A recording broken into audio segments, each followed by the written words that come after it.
आपको याद होगा सैटरडे को मैंने कहानी ख़त्म करते हुए ये कहा था कि अब आपसे मुलाकात होगी मंडे को, और मंडे को खुशी खुशी हम लोग मिलेंगे, क्योंकि संडे को इंडिया पाकिस्तान मैच था।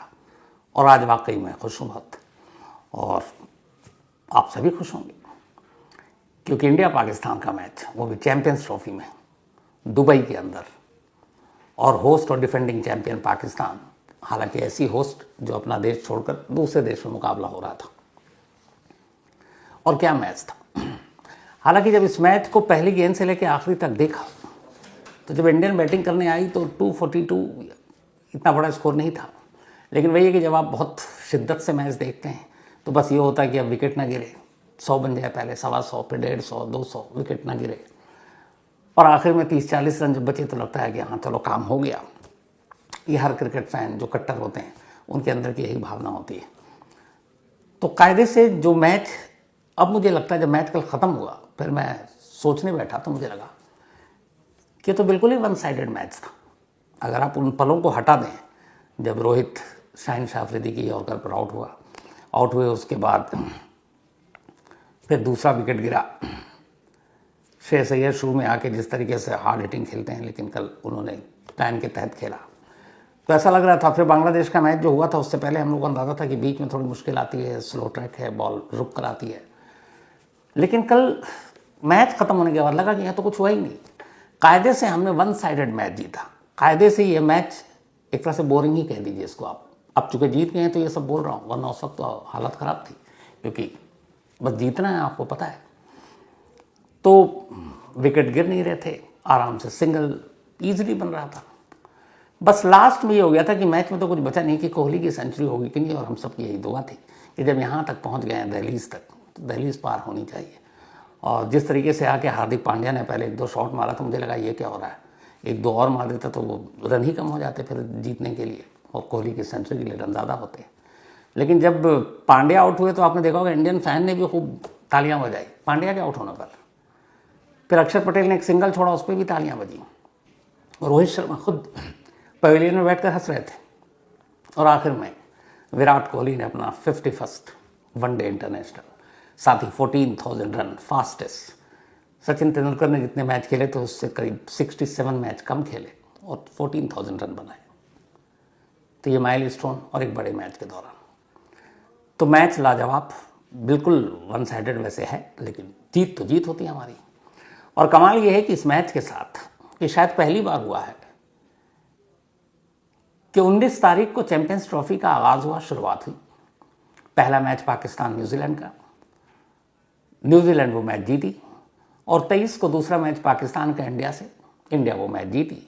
और इस तरीके से ये एक रिकॉर्ड बन गया है कि सिर्फ किसी टूर्नामेंट के आगाज़ या शुरुआत के 4 दिन के अंदर अंदर होस्ट नेशन टूर्नामेंट से बाहर।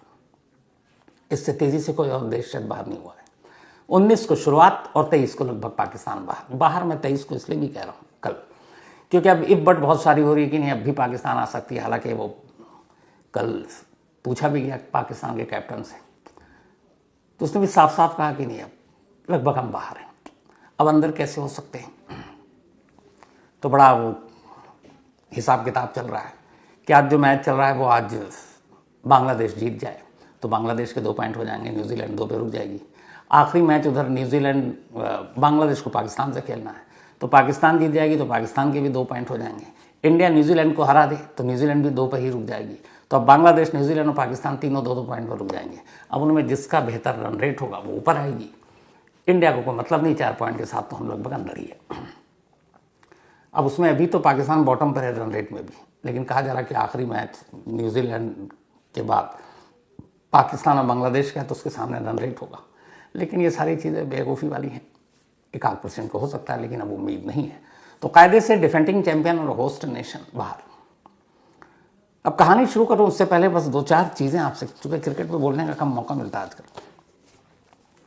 पिछले कई वक्त से कहा जा रहा पाकिस्तान की फास्ट बॉलिंग, और उन्हीं के दम पे हम जीतेंगे। मैं बहुत सारे अलग अलग चैनल देख रहा था, जिसमें एक डीपी वर्ल्ड भी देख रहा था, और जो उसमें स्टैट्स थे वो आंखें खोलने वाले थे।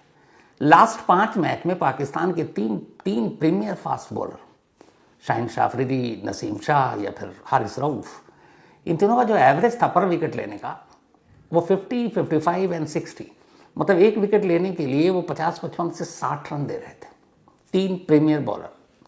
अब अगर एक वनडे में 50 ओवर का मैच और ये 3 अपना 10-10 का कोटा पूरा करते हैं तो 30 ओवर तो ही फेंकते हैं। इसका मतलब है 60% ओवर तो आप फेंक रहे हो, और आपके एवरेज ये है। और विकेट के नाम पे क्या है, 3 विकेट, 5 विकेट ऐसी है, और रन पर विकेट 55, 60, तो फिर आप कहाँ से जीतोगे। बैटिंग में आइए, बाबर को लेके पाकिस्तान में बड़ी ट्रोलिंग होती है, और मुझे देख के, हालांकि कल बाबर ने जिस तरीके से शुरुआत की तो लगा था आज टच में कुछ शॉट अच्छे भी मारे, लेकिन वही कहानी पुरानी, 20-22 रन बनाकर। तो बाबर, एक तो ये भी है कि पाकिस्तान के लिए मैच जीतना या अपने लिए मैच खेलना, दोनों में फ़र्क है। बाबर के ऊपर यही इल्ज़ाम लग रहा है कि वो अपना स्टैट्स देखते हैं, तो वो भी निकल लिए। अब आया रिजवान कैप्टन और सऊद, इन दोनों की पार्टनरशिप। 104 रन की पार्टनरशिप थी, लेकिन 104 रन बनाने के लिए इन्होंने 50 ओवर में से 24 ओवर इन दोनों ने खेल डाले। 144 बॉल्स खेले थे इन दोनों ने, 24 ओवर बनता है वो, और सिर्फ 104 रन बनाए 144 गेंद खेलकर। उस वक्त विकेट भी नहीं गिर रहा है, 24 ओवर आप खेल रहे हो, विकेट गिर नहीं रहा है, लेकिन आप रन बनाने की भी कोशिश नहीं कर रहे हो। डिसिप्लिन बॉलिंग थी। लेकिन यहाँ से यही सवाल उठता है कि ये लोग सब अपने लिए खेल रहे हैं। जितने भी पाकिस्तान के जो धुरंधर एक्सपर्ट्स हैं, उन सबको सुन के उनकी राय आप तक पहुँचा रहा हूँ। और एक अपना देखिए, कोई फ़र्क नहीं है कितने रन है नहीं है। रोहित शर्मा अपने कैप्टन, दिल जीतने वाले, उनका एक ही स्टाइल, आओ प्रेशर डालो, मारो, जितने भी रन, आउट हो जाओ कोई फ़र्क नहीं पड़ता, नीचे वाले के लिए तो कुछ होगा। रोहित शर्मा ने कल आकर के एक तो नसीम साहब पे जो अपना टिपिकल शॉट मारा था 6, कुछ अच्छे शॉट मारे पर आउट हो गया अनफॉर्चुनेटली। लेकिन कल क्लास दिखा कोहली के अलावा शुभमन गिल में। शुभमन गिल ने जो 1-2 कवर ड्राइव और जो बेस्ट सबसे खूबसूरत शायद शॉट ऑफ द मैच था कल, वो जो उन्होंने स्ट्रेट ड्राइव खेला था, लाजवाब। वो एक झलक थी, वो एक अच्छे, ऐसा शॉट खेलने के बाद बैट्समैन के कॉन्फिडेंस ने अगले कई मैचों के लिए बढ़ जाते हैं। और शुभमन गिल वैसे ही एकदम फॉर्म में। 3 हमारे स्पिनर थे, तीनों ने, गजब कुलदीप ने लास्ट स्पेल जो बॉलिंग की, और यही उल्टा देखिए कि पाकिस्तान 3 फास्ट बॉलर के दम पे उतर रहा है। स्पिनर एक ही स्पेशलिस्ट अबरार, और जिसने बस एक मैच में ढंग की जो बॉलिंग हुई है उसी ने किया। बाकी शाहीन शाह अफरीदी 78 या 75 रन दे चुका, रऊफ पिटा, नसीम शाह पिटे। पिच दुबई, माहौल स्लो, और उस पर क्या प्लानिंग और क्या टीम। सही मानों में मैं देख रहा हूँ ना पाकिस्तान में जो लोग सोशल मीडिया और न्यूज़ चैनल वहाँ के लोग गालियाँ दे रहे हैं अपनी टीम को। हालांकि हार जीत खेल का हिस्सा है, लेकिन इस तरीके के जब आप खेलोगे तो फिर लोगों की तो वहाँ गालियाँ पड़ेंगी। लेकिन अपनी टीम इंडिया, मैंने कल कहा भी था सोशल मीडिया के ज़रिए कि बीच में जब अभी ऑस्ट्रेलिया में टेस्ट सीरीज़ हुआ या फिर न्यूजीलैंड ने आगे हमें धोया, और जिस तरीके से विराट और रोहित चल नहीं रहे थे, तो बड़ा नाराज़ भी था उन लोगों से। लेकिन कल दोनों ने मैच जिताकर, रोहित ने जो स्टार्ट दिया, जो कैप्टनशिप की, एक एंड से फास्ट बॉलर, एक एंड से स्पिनर लगातार, और विराट 51वीं सेंचुरी, तो दोनों से कल मेरी नाराज़गी दूर हो गई। क्योंकि कोई भी एक आईसीसी का टूर्नामेंट हो, इंडिया पाकिस्तान का मैच हो, वो मैच जीतना हमारे लिए बहुत ज़रूरी होता है, और वो फिर जीते, शान से जीते। तो टीम इंडिया कॉन्ग्रेचुलेशन, और पूरी क्राइम तक फैमिली मेम्बर को इस टीम की बधाई, मुबारकबाद। अब यही है कि आखिरी मैच है इस ग्रुप का 2 मार्च को न्यूजीलैंड से, जो शायद एक खाना पूर्ति होगी, और उसके बाद अब सिर्फ इतना ही रह जाएगा कि इस ग्रुप में टॉप कौन करेगा। इंडिया और न्यूजीलैंड में से एक ही होगी अभी तक के हिसाब से। इंडिया न्यूजीलैंड को हरा देती है, और दुबई में मेरा मानना है कि आसानी से हरा देना चाहिए, तो इंडिया ग्रुप में टॉप करेगी। अब उस ग्रुप के जो नंबर टीम 2 होगी, उससे हमारा सेमीफाइनल होगा। लेकिन ये अच्छी चीज़ ये है कि इंडिया का फाइनल भी दुबई में ही खेलना है, तो होस्ट नेशन पाकिस्तान, लेकिन सेमीफाइनल भी, एक फाइनल भी अगर इंडिया पहुंची और पहुंचेगी इंशाल्लाह, तो सब दुबई में होगा। लगता पाकिस्तान के स्टेडियम ऐसे खाली रह जाएंगे। तो ये थी कल के मैच की कहानी। अब आते हैं आज की अपनी असली कहानी पर। पिछले 42-43 दिनों से, बल्कि अब तो 3 दिन और बचा है, 26, आज 24 हो गया, आज कल परसों महाकुंभ अपने आखिरी पड़ाव पर। महाशिवरात्रि के दिन महाकुंभ का आखिरी दिन, और उसके लेकर वहाँ पर ज़बरदस्त भीड़ है, श्रद्धालु पहुँच रहे हैं। पाप धोने और प्रायश्चित करने का ये सबसे बड़ा मौका महाकुंभ देता है। लेकिन कमाल देखिए, वही कहते हैं इंसानी दिमाग का कोई तोड़ नहीं है कि महाकुंभ में करोड़ों लोग, अब तक 60 करोड़ पार कर चुके हैं जो डुबकी लगा कर आए आस्था की। उनमें से एक शख्स 4 महीने पहले से, यानी कि ये शुरू हुआ जनवरी में, और उसने अक्टूबर से ही एक प्लान बनाना शुरू किया था कि महाकुंभ आ रहा है और महाकुंभ में जाना है, लेकिन पाप धोने के लिए नहीं, पाप करने के लिए जाना है। और उसकी गजब मतलब सोच क्या कहें उसके दिमाग को। तो यहाँ महाकुंभ के मौके की तलाश में था कि अपनी पत्नी को कत्ल कर ले जाकर। एक और ऐसी कहानी है कि जब एक पति हनीमून का इंतजार कर रहा था कि हनीमून हो तब जाकर वो अपनी पत्नी का कत्ल करे। एनी दीवानी, ये कहानी कुकू एफएम के ऑडियो लर्निंग प्लेटफॉर्म पर मौजूद है। Any Deewani the honeymoon murder, दिलचस्प कहानी आप वहां से सुन सकते हैं। लेकिन याद रहे वक्त तेजी से निकल रहा है और एक बार जब फ्री ट्रायल स्लॉट्स खत्म हो जाएंगे तो फिर यह मौका हाथ से निकल जाएगा। तो इस औसम मौके को मिस मत करें, अभी अपने फ्री ट्रायल लें और क्राइम की बेस्ट स्टोरीज सुनना शुरू करें। After 14 days the subscription plan will be activated. कहानी कुछ यूं है कि 17 फरवरी को दिल्ली से एक शख्स, जो दिल्ली के एमसीडी म्यूनिसिपल जो कॉरपोरेशन है, म्यूनिसिपल कॉरपोरेशन ऑफ दिल्ली, उसी का एक मुलाजिम नाम अशोक, अपनी बीवी से कहता है कि तुम्हें महाकुंभ में जाने का, और ये इस बार 140 साल के बाद ये महासंयोग बना है, तो तुम्हें मैं ले चलूंगा डुबकी लगाने के लिए। पत्नी उसकी मीनाक्षी बहुत खुश। अशोक और मीनाक्षी की शादी को करीब 25 साल हो चुके थे और दोनों के 3 बच्चे हैं। वो एमसीडी में काम करता है। तो उसने पत्नी से कहा कि मैं तुम्हें महाकुंभ ले चलूंगा। पत्नी को लगा कि यार इससे अच्छी चीज़ क्या होगी। अब पति पत्नी 17 फरवरी को दिल्ली से निकलते हैं और प्रयागराज पहुंचते हैं। प्रयागराज पहुंचने के बाद ये दोनों संगमनोस पर डुबकी लगाते हैं। डुबकी लगाने के बाद जब ये बाहर निकलते हैं, भीड़ काफ़ी थी, पुलिस वाले उन्हें एक तरफ भेजते हैं। तो वो झूसी वाला इलाका है, वो झूसी वही इलाका जहाँ आपको याद होगा बीच में जो भगदड़ मची थी, करीब 30-36 लोगों की मौत हो गई थी, उनमें झूसी में भी भगदड़ मची थी। तो इन पति पत्नी को पुलिस वाले डायरेक्शन बताते हुए कि इधर से आप जाइए, और वो निकल देते हैं। अब इन्होंने डुबकी लगाई थी शाम को डुबकी लगाने के बाद अब ये था कि रात कहीं आराम करें और सुबह जो है प्रयागराज से निकलकर वापस दिल्ली पहुंच जाए। अब रात कहाँ रुके, तो पति पत्नी अब वहाँ से निकलते हैं, झूसी के आगे जाते हैं, कुछ लोकल लोगों से पूछते हैं, प्रयागराज के 1-2 शख्स मिलते हैं, फिर उनसे बातचीत होती है कि कोई एक मिल जाए जहाँ रात को कम से कम आराम कर लें, 4-5-6 घंटे सुस्ता लें, फिर सुबह निकल जाएंगे। पूछते पूछते ये दोनों एक लॉज में पहुंचते हैं। ये लॉज ऐसा था कि एक घर था जिस घर को खासतौर पर बहुत सारे लोगों ने प्रयागराज में इस दौरान इसी महाकुंभ को देखते हुए अपने अपने घरों को कमरे किराए पर देने शुरू कर दिए, क्योंकि इतने करोड़ों की भीड़, आपका होटल या सरकारी इंतजाम नाकाफ़ी हो जाते और पैसे कमाने के मौके भी थे। तो एक साहब जिनका अपना मकान था, उन्होंने उस मकान के सारे कमरे लॉज पर लगा दिए इन्हीं श्रद्धालुओं के लिए। तो अशोक और मीनाक्षी ढूंढते जा रहे हैं और ढूंढते ढूंढते आखिरकार वो एक जगह पहुंचते हैं। अब अशोक इससे पहले भी 1-2 जगह गया लॉज में, लेकिन वहाँ उससे पूछा गया कि भाई ठीक है आप ले लो, लेकिन आईडी, तो आईडी प्रूफ नहीं। तो उसने कहा ना मेरा है, ये मेरी पति पत्नी है, लेकिन आईडी प्रूफ नहीं। उन्होंने मना कर दिया। अब वहाँ के एक लोकल बंदे को इसने पकड़ा अशोक ने और कहा कि मुझे ऐसी जगह ले चलो जहाँ आईडी प्रूफ ना देना पड़े, क्योंकि हमारे पास है नहीं, हम भूल गए।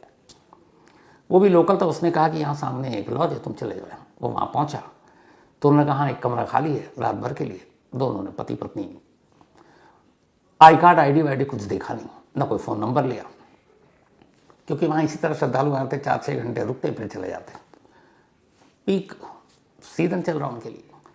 तो वो दोनों को कमरा दे देता है और ये बात है 18 फरवरी की रात की। अब दोनों कमरे में जाते हैं, रात के करीब 9 बज चुके थे। इसके बाद सुबह अशोक उस लॉज से बाहर निकलता है। बाहर निकलने के बाद चला जाता है, वापस नहीं आता। इधर अब सुबह हो गई, तय वक्त के हिसाब से दोनों पति पत्नी को कमरा खाली करना था, क्योंकि बाकी लोगों को आना था। तो कमरा अभी तक खाली हुआ नहीं, रिसेप्शन में वो पहुंचे नहीं, 500 रुपये पेशगी दे चुके थे। तो उस लॉज का एक मुलाजिम कमरे में जाता है, नॉक करता है, अंदर से कोई आवाज़ नहीं आती, दरवाज़ा खुला हुआ था। वो दोबारा जाता है, दरवाज़ा खोलता है, अंदर दाखिल होता है। जैसे ही वो बाथरूम में जाता है उसकी चीख निकल पड़ती है। बाथरूम में चारों तरफ खून ही खून और एक महिला की लाश पड़ी हुई है। चीखता हुआ बाहर आता है, बाकी लोगों को बताता है। बाकी लोग जाते हैं, उन्हीं में से कोई पुलिस को फ़ोन करता है। थोड़ी देर में पुलिस पहुंचती है और पुलिस आने के बाद अब उस लाश को देखती है। लाश एक महिला की थी, गला उसका आधे से ज़्यादा कटा हुआ था। पुलिस लाश को कब्जे में लेती है, अस्पताल भेजती है। अब पता करती कि भाई ये कौन है, कब आकर रुकी। तो जो भी रिसेप्शन पे था, कि टेम्प्रोरी लॉज घर को जैसे बना रखा था, तो वहाँ कोई ऐसा इंतज़ाम भी नहीं था, ना CCTV कैमरा था। तो पता चला कि कोई रजिस्टर तो मेंटेन ही नहीं है। तो अब नाम कैसे पता चले, कहाँ से आया ये पता नहीं। कोई ID प्रूफ देखा, कुछ जमा किया, फोटोकॉपी। उन्होंने कहा नहीं साहब, हम कहाँ, यहाँ पे तो लोग थके हारे आते हैं, कुछ घंटे गुजारते हैं और चले जाते हैं। तो हमने मांगा ही नहीं। अच्छा, पुलिस को भी लोकल पता है, इतने लोग आ रहे हैं कि कहाँ कौन ID क्या देखें। तो कुल मिला के कहानी ये कि अब एक महिला की लाश पड़ी है, 2 लोग यहाँ आए, लेकिन जिस लॉज में रुके उस लॉज के किसी भी मुलाजिम को और किसी को भी ये पता ही नहीं कि वो दोनों पति पत्नी थे भी कि नहीं थे। जिस महिला की लाश मिली उस महिला का नाम क्या था, जो उसके साथ आया था वो कौन था, मतलब ज़ीरो, कोई जानकारी नहीं। अब पुलिस लाश को कब्जे में लेती है, अस्पताल भेजती है और मोर्चरी में रख देती है। लाश की तस्वीर ले लेती है। अब चूंकि कुंभ में करोड़ों लोगों की मतलब आना जाना, पुलिस के ऊपर बहुत जिम्मेदारी। अब पुलिस वो लाश को भी और देख के ही था कि ये मर्डर का केस है। पुलिस ने कहा थोड़ा सा ये महाकुंभ खत्म हो तो इसके बाद इस केस को देखते हैं। अब लाश मुर्दा घर में है, आगे कोई तफ्तीश नहीं हो रही है। 18 के बाद 19, फिर 20 फरवरी की तारीख आई। 20 फरवरी को एक 21-22 साल का लड़का प्रयागराज पहुंचता है। प्रयागराज ट्रेन से जाता है, स्टेशन से बाहर उतरता है और पहले स्टेशन पे जो पुलिस थी उससे कहता है कि महाकुंभ में मेरी माँ आई थी डुबकी लगाने, पर वो लौटी नहीं, गायब हो गई है। और मेरे पापा ने ये कहा है कि हम साथ में थे, डुबकी लगाई, और उसके बाद इस भीड़ में वो अचानक उसका हाथ छूटा और वो गायब हो गई। तो महाकुंभ में बहुत सारे लोग गुम होते हैं, फिर मिल जाते हैं। तो उसने तस्वीर दिखाई, तो उसने पूछा कि कहाँ डुबकी उबकी लगाई। तब उसने कहा हाँ, ये पापा ने मेरे एक अपने मोबाइल पे एक वीडियो डाला था डुबकी के फ़ौरन बाद का, तो ये वीडियो है। उस रेलवे के पुलिस ने उस वीडियो को देखा और वीडियो देखकर घाट पहचान गया। उसने कहा कि देखो ये उधर झुंझुनू के पास जो है वहाँ जाओ, ये उसी एरिया का है। अब वो वहाँ से भेज देता, वो पहुँचता है उसी एरिया में।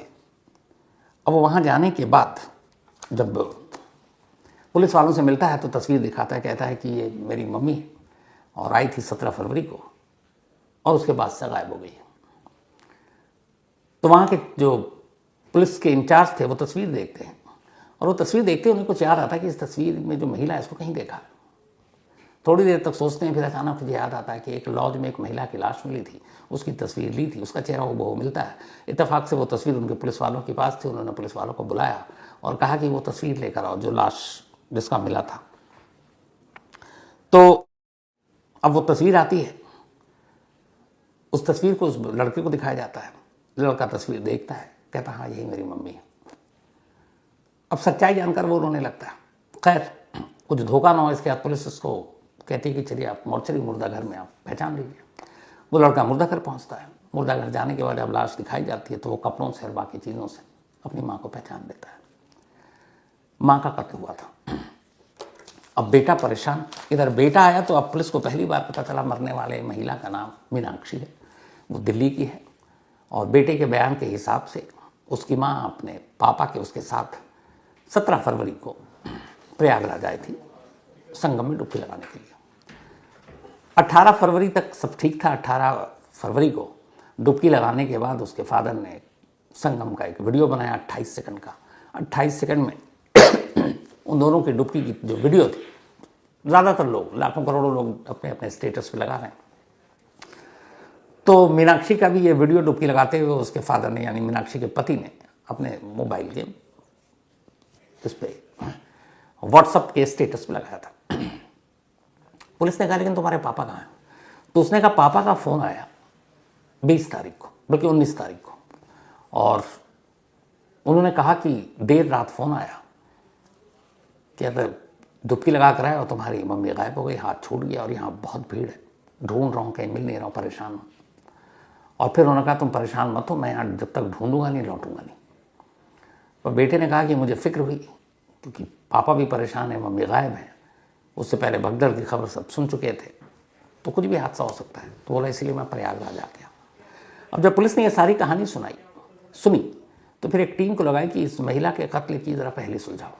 अब पुलिस की टीम उस लॉज के पास पहुंचती है। जब लॉज के पास पहुंचती है, वहाँ कोई सीसीटीवी कैमरा नहीं, कोई एंट्री थी नहीं। उस लॉज को जाने वाले रास्तों पर कुछ सीसीटीवी कैमरे लगे थे। तो पुलिस उस टाइमिंग के हिसाब से, जो लॉज वाले ने बताया कि ये लोग 18 फरवरी की रात को आए थे, उस टाइम के आगे पीछे की सीसीटीवी तस्वीरों को खंगालनी शुरू करती है। इत्तेफाक से 2 ऐसी सीसीटीवी तस्वीरें सामने आती हैं जिसमें मीनाक्षी नजर आती है, उन्हीं कपड़ों में थी, और मीनाक्षी के ठीक पीछे एक शख्स नजर आता है। अब जब वो तस्वीर पुलिस देखती है तो उसके बेटे को दिखाया जाता है। बेटे का नाम जो है अश्विन है, उम्र 22 साल। तो बेटा पहचान जाता है कि हाँ ये मेरे पापा है। उसके बाद उस तस्वीर को जब लॉज वाले को दिखाया जाता है कि ये बताओ उस रात ये जो 2 आए थे, पति पत्नी बता रहे थे, इनमें ये दोनों हैं। लॉज वाला पहचान जाता है कि हाँ साहब यही दोनों थे। तो असल में अशोक और उसकी वाइफ मीनाक्षी थे, यही दोनों पहुंचे थे। अब ये कंफर्म हो गया कि इस लॉज में अशोक अपनी पत्नी के साथ रुका था। तो क्या कत्ल अशोक ने किया? अब पुलिस के सामने ये सवाल था, लेकिन जब तक अशोक नहीं मिलता, सवाल के जवाब मिलते नहीं। अब अशोक को पुलिस ढूंढ रही है, ना वो दिल्ली पहुंचा, ना कहीं प्रयागराज में, ना बेटे से कांटेक्ट कर रहा है। पुलिस का अब शक गहराया। फिर पुलिस ने चाल चली। उसने अश्विन से कहा कि तुम अपने पापा को फ़ोन करते रहो, मैसेज डालते रहो, और जैसे ही फ़ोन उठाए तो तुम्हें कुछ बात करनी है। पुलिस वालों ने बता दिया क्या बात करनी है। इत्तेफाक की बात है कि 2 रोज़ बाद अश्विन ने फ़ोन मिलाया, घंटी बज गई। अशोक ने फ़ोन उठाया। उसने कहा पापा मम्मी मिल गई है, आप यहाँ आ जाइए। तो अशोक को सारी जानकारी तो थी नहीं कि बेटा पुलिस तक पहुँच चुका है। वो सीधे कहता है ठीक है मैं आ रहा हूँ, उसको बताता है किस जगह पे पहुँचना है। वो पुलिस वाले को बताता है। पुलिस वाले उस बेटे के साथ उस जगह पर सादी वर्दी में इंतज़ार कर रहे होते हैं। थोड़ी देर में अशोक वहाँ पहुँचता है और पुलिस उससे दबोच लेती है। दबोचने के बाद अब पुलिस उससे पूछताछ करती है। थोड़ी ही देर में वो सारा खुलासा कर देता है। अशोक मीनाक्षी की शादी को काफ़ी अरसा हो चुका था, लेकिन बाद में अशोक की ज़िंदगी में एक और महिला आ गई। ये बात मीनाक्षी को पता चली। मीनाक्षी उसे टोकती, उससे झगड़ती, और ये झगड़ा आए दिन का चलता रहता। अब चूँकि बच्चे बड़े हो गए थे तो अशोक को लगा क्या करूं, बट उसे ये भी था कि जब तक मीनाक्षी है तब तक उस दूसरी महिला से वो शादी भी नहीं कर सकता। तो रास्ते से हटाऊं तो पुलिस पकड़ लेगी। तभी वो ये सारी चीज़ें कर रहा था। इसी दौरान में सोशल मीडिया, अखबारों में महाकुंभ की तैयारियों की खबरें न्यूज़ चैनल पर, अखबारों में आने लगी कि इस बार महाकुंभ में 40 से 45 करोड़ लोगों के पहुंचने की उम्मीद। महाकुंभ के पहले दिन जो शाही स्नान है उसमें इतने करोड़ लोगों के पहुंचने की उम्मीद। उसके बाद कब कब शाही स्नान, कौन कौन सा अखाड़ा, किस किस दिन ज़्यादा भीड़, ये सारी चीज़ें उसने देखना पढ़ना शुरू किया। और उसी दिन उसने तय किया कि इससे बेहतर मौका नहीं है। महाकुंभ में वो अपनी पत्नी को ले जाएगा और वो खुशी खुशी तैयार हो जाएगी आस्था की डुबकी लगाने के लिए, और उसी डुबकी के बहाने वो वहाँ एक नया पाप करेगा, अपनी पत्नी को मारेगा। इसके बाद पहले से ही सारी तैयारी, 17 फरवरी को पत्नी को लेकर प्रयागराज पहुंचा, और जानबूझकर उसने वो इलाका चुना जहाँ सबसे ज़्यादा भीड़ है, जो जुनून बताया आपको।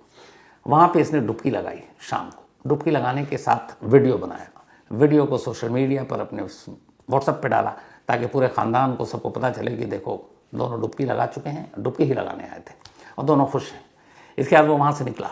अब उसका टारगेट ये था कि उसे किसी ऐसी छोटी जगहों पर कोई लॉज या कमरा लेना है, मतलब लॉज में जहाँ एक तो सीसीटीवी कैमरा ना हो, और दूसरा कोई आईडी प्रूफ ना मांगे, क्योंकि आईडी प्रूफ देने से फिर खुलासा हो जाएगा। और उसने ये भी रेकी कर रखा था कि इतनी भीड़ है कि यहाँ छोटे छोटे जगहों पे लोगों ने अपने अपने घरों में किराए पे लोगों को रखना शुरू कर दिया। अब चूँकि वो प्रोफेशनल तो है नहीं, तो बस उन्हें पैसे का मतलब है, कुछ घंटों के लिए 500, 700, 1000 रुपये लेते हैं, कहते हैं रात गुजार लो, ये दिन में थके हुए 4-5 घंटे सुस्ता लो और चले जाओ। तो अब उसे ऐसी ही जगह, 2-4 जगह उससे पहले गया अपनी बीवी को लेकर 18 फरवरी की रात, लेकिन वहाँ लोगों ने आईडी प्रूफ मांगा, वो छोड़ दिया। फिर उसने कुछ जगह देखा सीसीटीवी कैमरा है, वो वहाँ से फ़ौरन भागा। आखिर में इस लॉज तक जब वो पहुँचा तो उसने देखा यहाँ आसपास में कोई सीसीटीवी कैमरा नहीं है और यहाँ कोई आईडी प्रूफ नहीं मांग रहा है। उसके लिए बेस्ट जगह थी। कमरे में जाता है, उसके बाद थोड़ा सा रात होने का इंतज़ार करता है। वाइफ इसकी जैसे ही बाथरूम में जाती है, पीछे से जाता है, चाकू अपने साथ लेकर चल रहा था, पूरे दिल्ली से जब ये महाकुंभ पहुंचा तो दिल्ली से ही चाकू लेकर चल रहा था कि पता नहीं प्रयागराज में चाकू मिलेगी कि नहीं मिलेगी।